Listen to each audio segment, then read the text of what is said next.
Note వ్యవహారం చంద్రబాబుకు వెన్నతో పెట్టిన విద్య అని విమర్శించారు పీసీసీ చీఫ్ రఘువీరారెడ్డి.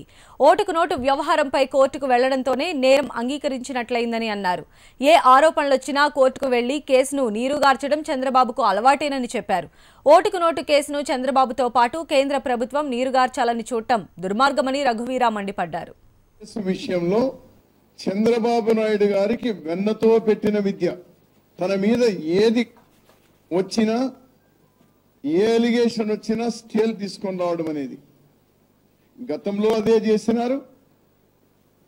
2-3 కేసుల్లో మళ్ళీ ఇవాళ కూడా ఓటుకు నోటు కేసులో నాకు ఏమీ ఇబ్బంది లేదు అని బీరాలు పలికినటువంటి పెద్ద మనిషి ఈరోజు కోర్టుకు ఆశ్రయించడం జరిగింది.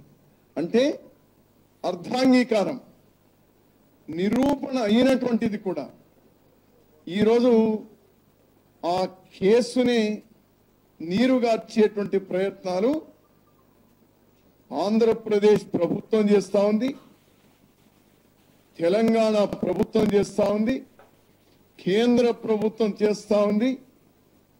దుర్మార్గమైనటువంటి విషయం, గవర్నరు రాజీలు చేసేటువంటి ప్రయత్నం చేస్తా ఉన్నాడు ఈ కేసులో.